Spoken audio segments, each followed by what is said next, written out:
พี่น้องเนาะตอนนี้บ่าวตูนก็มาที่บ้านน้องกระเดยพี่น้องเอ้ยมาเพราะว่าน้องกระเดยเพิ่นจะขึ้นเฮือนใหม่มานี่เพิ่นจะขึ้นไปอยู่เกินว่าขึ้นเป็นพอพิธีพี่น้องเนาะแล้วก็บ่าวตูนก็ได้ไปซื้อซีนหมูประมาณ6 โล 7 โลนั่นแหละไปซื้อซีนหมูแล้วก็ผักหญ้าให้น้องกระเดยเพราะว่ามีทางแม่ฮักเพิ่นโอนมาให้เมื่อวานนี้ให้ไปซื้อซีนหมูให้แน่ว่าซั่นเอ้าก่อนจะไปหาน้องกระเดยเพิ่นก็กราบทักทายสบายดีเด้อสบายดีพ่อแม่พี่น้องหมดสุขุสุขคนกันยินดีต้อนรับซ่องอาตูนเสนอคือเก่าไม่ว่าอยู่ภายในและต่างประเทศแล้วก็บรรยากาศบุญทุกท่านเด้อไปพี่น้องเนาะไปหาทางน้องกระเดยเพิ่นเลยเนาะแล้วก็เอาซีนเอาหยังไปให้แล้วก็สิไปเบิ่งว่าน้องเพิ่นได้เฮ็ดหยังแน่ทางพี่น้องเพิ่นได้มาบ่หรือว่าจังใดไปหาน้องกระเดยเพิ่นพี่น้องเนาะพุ่นน้องกระเดยก็มารอท่าแล้วพี่น้องเลยเดี๋ยวจับไมค์ให้เพิ่นก่อนพี่น้องไปหาน้องก็ได้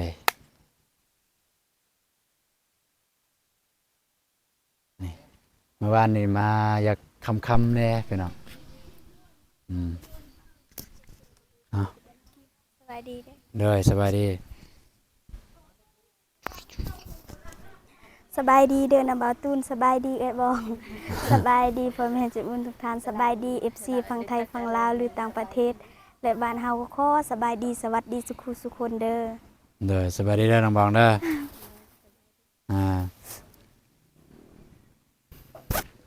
จะได้ขึ้นเลยบ่มื้อนี้โดยเฮ็ดหยังแหน่อยู่พุ่นเขาเฮ็ดเหนือเขา เฮ็ดเหนียวข้าวปุ้น โดย มีแต่เฮ็ดแต่ข้าวปุ้นนี่บ่ โดย บ่มีหยังเลยอันอื่น โดย อ่า ไปเห็นน้องเฮ็ดเองเอ้ยอ่าแบบพวกป้าพวกเอ้ย เอายังไม่เห็นนี่อ่ะป้าเอาปลาเนาะโดยเอา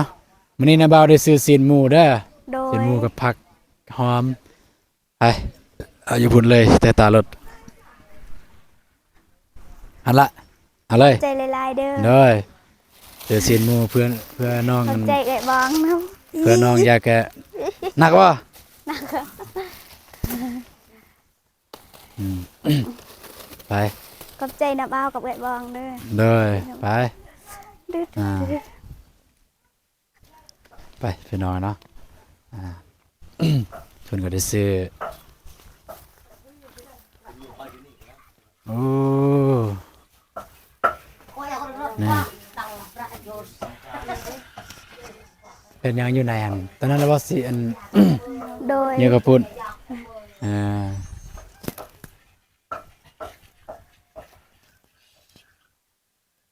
โอ้เอาปลาเห็ดเนี่ยกระปุ่น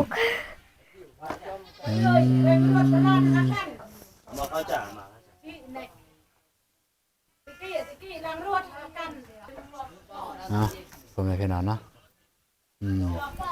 น้องก็เลยก็แต่งตัวงามๆตอนสอบมือนี่อันนี้แล้วก็ส่งเบาติงทองมันซื้อมาโดยงามมานอนวันนี้เนาะน้ำ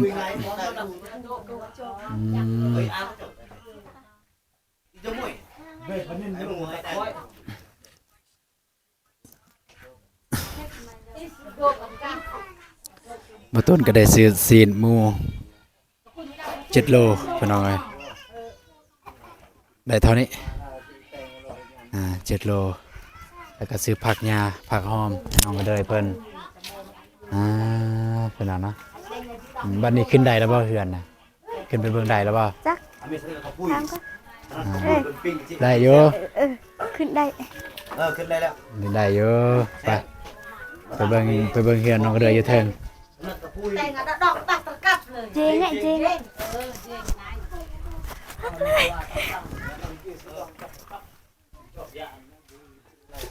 ไปโอ้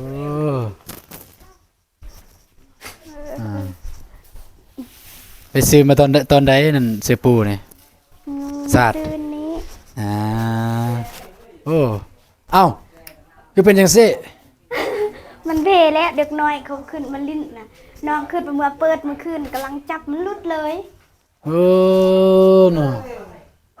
เด็กน้อยทางใดมาลิ้นนี่ บูคือกันแนวเขาขึ้นเมื่อคืนเมื่อวานนี้เขาขึ้นแบบ อ้าวตายแล้วตายนั่นแหละโอ้เด็กน้อยนะครับ บ่มีหยัง อันนี้บ่ห้องน้อง โดย โอ้ปาดโทเครื่องห้องผู้สาวพี่น้องไงนี่อันนี้ห้องผู้สาวเปิดมาทางนี้ก็เห็นวิวเลยปาดกาแฟเนี่ยสุกแห้งเลยกาแฟเนี่ยนะอืมครบสุดบาทนี่ ห้องผู้สาวเนี่ยครบสุดเลยบาทนี่สบายมื้อแรกนะจะได้นอนแล้วเป็นมื้อแรกแล้วมื้อแรกนะเนาะ โดย จะผิดเลยเมื่อคืนนอนอยู่ไสเมื่อคืนนะ นอนเท่าใด นอนอยู่ลุ่ม โดย เบิ่งใส่อยู่บ่อนใด วันนี้แต่เขามั่งเลยเหรอ วันนี้แต่ประมาณแล้ว โดย ตัวนั้นเนี่ยน้องจูดทิมเด้อเห็นบ่ โดยว่าสิจูดให้นานพักนะแต่บ่ ขี้เลื่อยขี้กบเนี่ยขี้เลื่อยขี้กบเนี่ยจูดแล้วก็เฮ็ดเป็นนานผักเลยนะอันนี้ก็เอาออกนี่อย่างเงี้ยปัดกวาดให้มันสะอาดสะอ้าง โดย อันนี้กันฝนบ่ตกน้องก็หาน้ำมาหดให้มันแห้งให้มันติดกัน โดย คักแล้วบาดนี้สะอาดสะอ้างงามมันต่างหมู่เลยเฮือนเจ้าต่างจากน้องเดิมจากตากน้องสลีจากตากน้องบองเฮือนที่มันคือกันก็คือเฮือนน้องเดิมกับน้องสลีแต่ว่าน้องสลีอยากใหญ่แน่ โดย กันมาเว้ากับเพื่อนเจ้าในต่างเลยโมเดิร์นคือกันแต่ว่าต่างอันนี้ก็ใหญ่ของเจ้าของน้องเดิมน้อยๆตีนกันได้นะ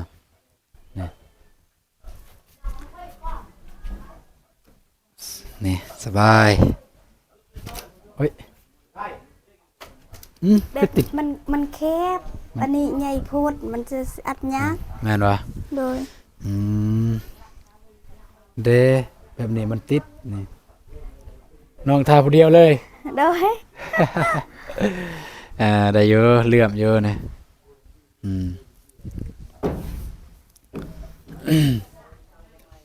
ได้เชิญภายในแขกคน แต่พี่น้อง แต่พี่น้องอยู่เฮือนอยู่ศาลอยู่บ้านเลยเนาะ โดยแล้วก็ไอ้อ้ำก็ไปบ้องนั่นแหละ น้องอำกับน้องบอง โดย มันก็ได้มาอยู่บ่ มาไอ้บ้องมา บองมาแหละแต่ว่าน้องอำตอนนี้มา โดย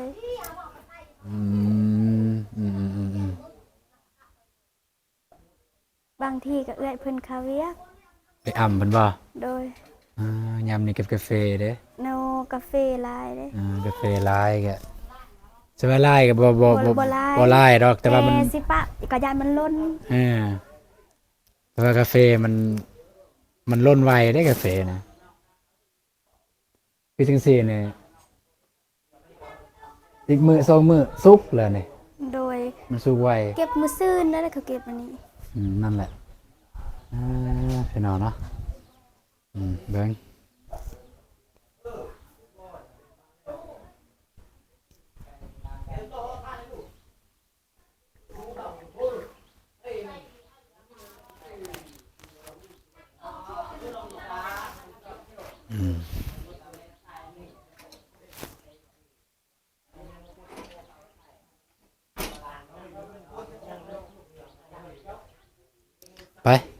ไป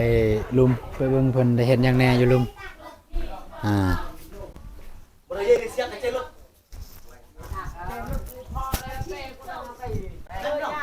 สะอาดสะอ้างบ่ได้เนาะเฮือนน้องก็ได้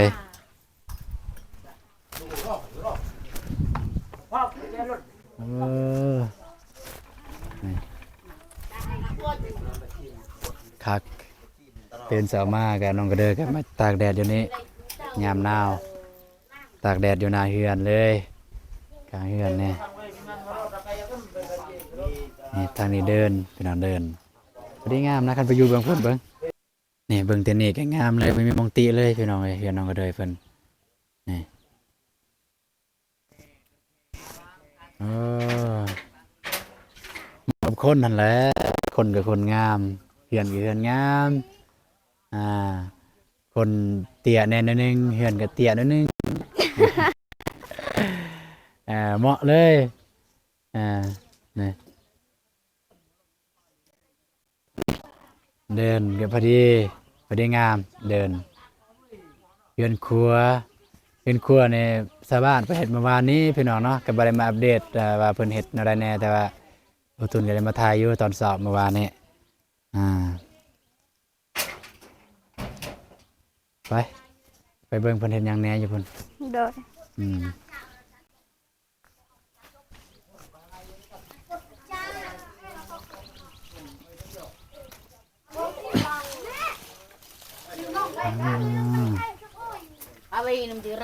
นึ่งข้าวพี่น้องเอ้ยเป็นนึ่งข้าวนี่เห็นครัวน้องก็เลยกับตะมุตะมิพอดีพี่น้องเอ้ยประมาณ2 เม็ดปลายป่ะพอดอก3 เม็ดเห็นน้องก็เลยเพิ่นแล้วก็3 เม็ดนั่นแหละมันบ่ได้แทกพอดีงามอยู่เฮือนเพิ่นสะอาดสะอ้างบัดนี้น้องเพิ่นก็บ่ได้ยุ่งยากแล้วคือตะกี้คือแตะก่อนคือเห็นหลังเก่าอยู่นี่น้องเพิ่นก็เวลาดังไฟมาดังไฟควันไฟมันจะขึ้นเฮือนเลยขึ้นเฮือนใหญ่เลยส่งเสื้อเปื้อนปึ๊ดส่งเสื้อน้องก็เลยบัดนี้เนี่ยส่งเสื้อน้องก็เลยบ่ได้เปื้อนแล้วบัดนี้เข้าไปบอนน้องก็เลยเมื่อกี้นี่บ่เห็นที่นอนบ่เห็นอุปกรณ์เกินว่าผ้าห่มเสื้อผูอหยัง บ่มี บ่มีบ่ โดย อ่าน่ะคือบ่ใส่น้ำ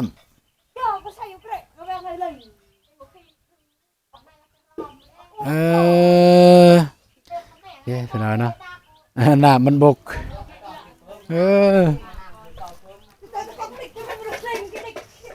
น้ำบกเริ่มเบิ่งเลย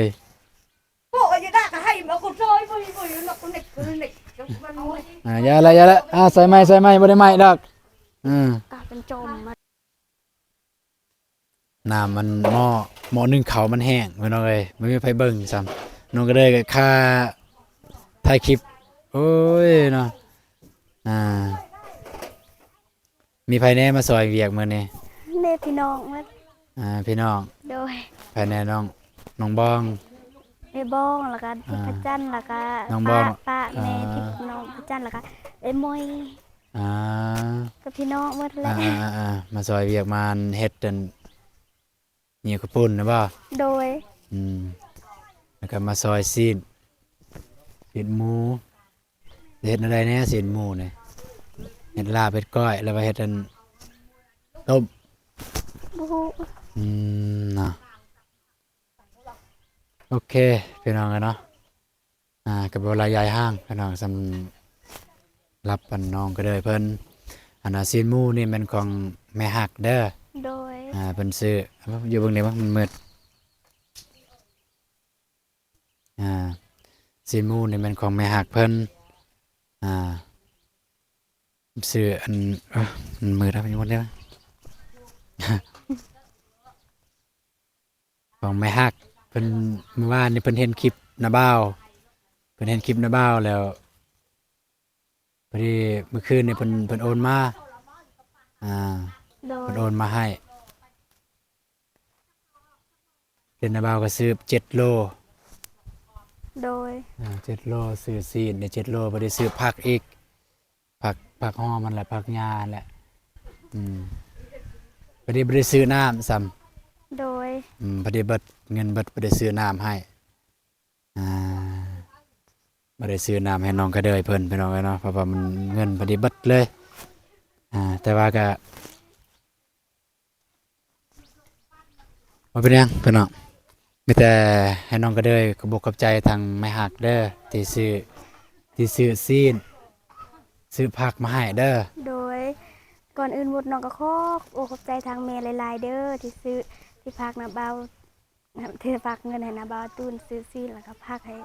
ลูกขอให้แม่จงมีสุขภาพร่างกายแข็งแรงความเจ็บบ่ให้ได้ความไข้บ่ให้มีขอให้ห่างให้มีขอให้ร่ำให้รวย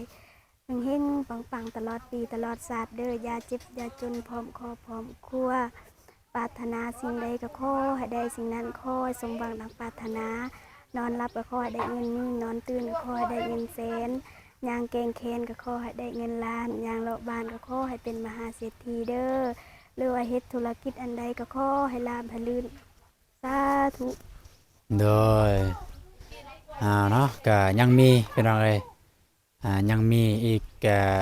ท่านหนึงพี่น้องเอ้ยเพิ่นก็อยู่ฝั่งไทยนั่นแหละผู้ใหญ่เพิ่นอยู่ฝั่งไทยอืม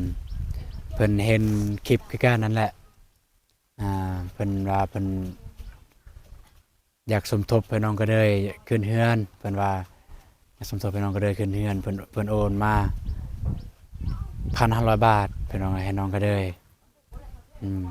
ของแม่ฮักเพิ่นก็1,500 บาทคือกันเด้อ โดยของแม่ฮักเพิ่นแต่ว่าก็มีอีกท่านหนึงอีก1,500 บาท1,500 บาทคือกันอันนี้แม่นเพิ่นให้สมทบให้น้องก็เลยบางเทื่อน้องก็เลยเพิ่นอยากซื้อหยังในมื้อนี้แขกคนมาย่านว่าเงินบ่เพียงบ่พออยากจะซื้อเกินว่าซื้อน้ำมันก็แล้วแต่น้องก็เลยเพิ่นอยากซื้อหยังเพิ่นว่าอ่าเอิ้นน้องบองก่อนมาจับกองเนาะพี่น้องก็สิให้น้องบองเพิ่นจับกองให้เพราะว่าสิจับเองให้เองมันก็สิยากๆเด้ไปอยู่กันเทิงไปอยู่เทิงเฮือนก็ได้โดยไปอืม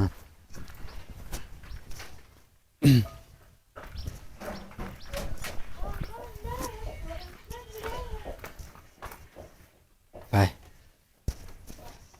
เอ่อนี่เลยน้องก็ได้สึกจังไดน้องบองมาสวยเวียกมื้อนี้รู้สึกดีใจดีใจบ่โดยอ่า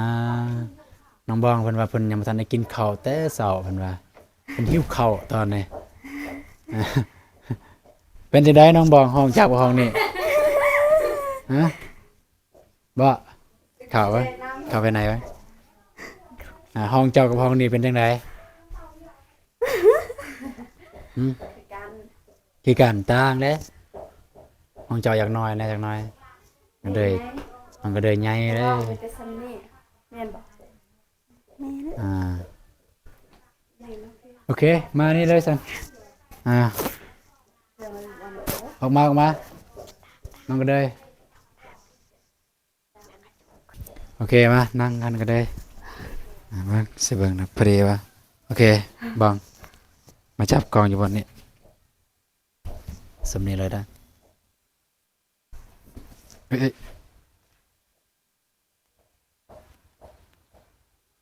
เออนั่นแหละอืมเอาพี่น้องเอ้ยเห็นบ่สบายดีเด้อสบายดีอีกครั้งเห็นบ่อ่าโอเคพี่น้อง บ่ตูนก็ออกไปตลาดแต่เช้าๆไปซื้อเครื่องก็ซื้อซีนให้น้องก็เลยเพิ่นบ่ตูนก็เมื่อวานนี่บ่น้าบ่าวได้มานี่ได้ตอนค่ำโดย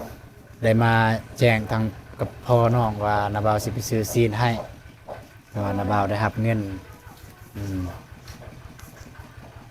โอเคพี่น้องเอ้ยก็มาแต่สิเอาเงินให้ของน้องก็เลยเพราะว่ามีผู้ใหญ่ท่านหนึงเพิ่นโอนมาให้ก็คือผู้ใหญ่ต่างฝั่งไทย เพิ่นโอนมาสมทบกับน้องก็ได้โดยเพื่อว่าเพิ่นว่าเพื่อว่าน้องก็ได้เพิ่นอยากจะซื้ออีหยังที่อยู่ในเฮือนที่บ่เพียงบ่พอในมือนี้อันแหละอยากซื้อหยังก็ซื้อเด้อโดยเบิ่งสิเบิ่งบันทึกเท่าใดประมาณ900,000นี่แหละ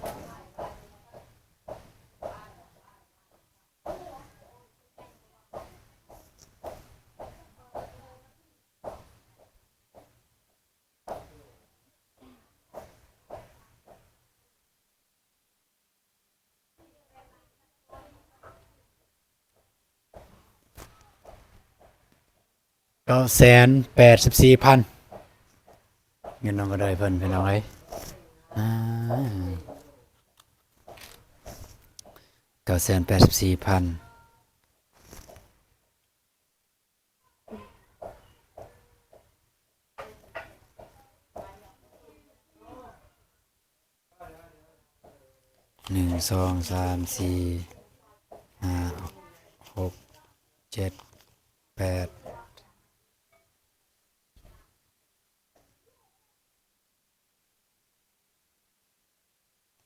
สองสามสี่ห้าหกเจ็ดแปดเก้า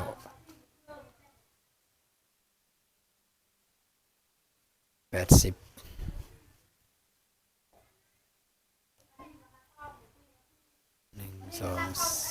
1 2 3 4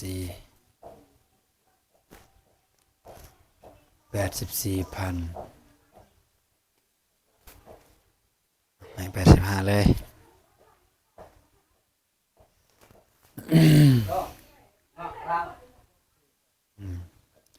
984,000เงินน้องก็ได้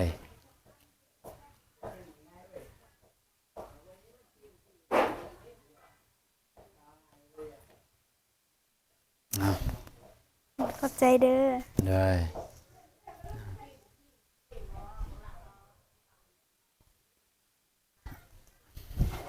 นับเบิ่งได้ บนทับโต นับ 984,000หรือว่าบ่ฮอดบ่900,000 สี่ห้าหกเจ็ดแปดเก้า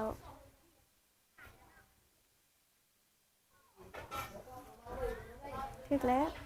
85,000 เอาเลย เป็นเอาเนาะโอเคอันนี้ก็คือ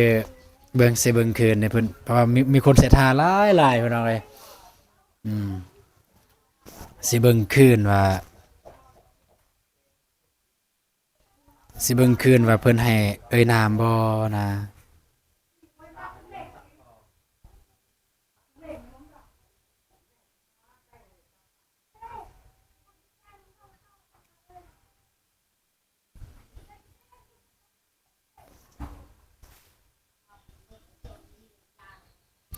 พอตู้เอิ้นเงินเข้าบัญชีตูน 2,000 บาทแบ่งให้น้องก็เด้ยเพิ่นว่านี่แบ่งให้น้องก็เด้ย 1,500 ก็คือเพิ่นโอน 2,000 บาทไปน้องเนาะเพิ่นให้บ่ตูนน้ำมัน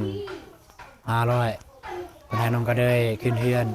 1,500บ่มีเพิ่นบ่ได้ให้เอ่ยนามมีแต่ให้น้องกันขอบอกขอบใจทางผู้ใหญ่เพิ่นเด้อเพิ่นบ่ได้ให้เอ่ยนามแต่ว่าผู้ใหญ่ใจบุญ เอิ้นพ่อได้ เอิ้นพ่อเอิ้นพ่อ โดยจังได้น้องก็ขอขอบอกขอบใจทางพ่อหลายๆเด้อที่ส่งเงินส่งทุกเสือเรือมาให้ลูกคอยพ่อจงมีสุขภาพร่างกายแข็งแรงความเจ็บบ่ให้ได้ความไข้บ่ให้มีขอให้ร่ำให้รวยขอให้ทำให้มีมีวงปังตลอดปีตลอดชาติอย่าเจ็บอย่าจนครอบครัวเด้อปรารถนาสิ่งใดก็ขอให้ได้สิ่งนั้นขอได้สมหวังดังปรารถนานอนหลับให้ได้เงินนอนตื่นให้ได้เงินเส้นย่างเก่งเก่งขอได้เงินล้านย่างหลอดล้านก็ขอให้เป็นมหาเศรษฐีเด้อบ่ว่าเฮ็ดธุรกิจอันใดก็ขอให้ลาไปเรื่อยสาธุ สาธุ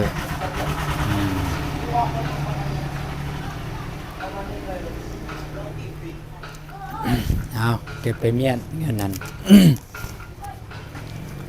โดย แต่เงินนั้นน้องก็เบิ่งแล้วก็ถามพ่อว่าตัวใดมันบ่พอบ่ครบบ่ถ้วนเด้อ โดย ก็ซื้อเติมในมื้อนี้